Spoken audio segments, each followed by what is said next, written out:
அதுபோல என் மனசில் குடியேற வாருமையா.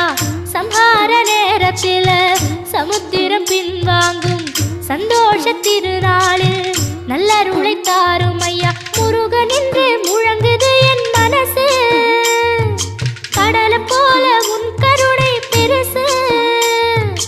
உப்பு காத்து ஊத காத்து சுத்தும் கடலுக்கரைய பார்த்து சத்தியமா கோயில் கொண்ட சுப்பையா.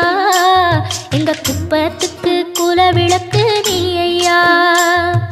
திருச்செந்தூர் ஆண்டவனே வேல் முருகா, தினம் உனக்கு நன்றி சொல்வோம் மால் மருகா. திருவடியில் தவம் இருப்போம் திருமுருகா.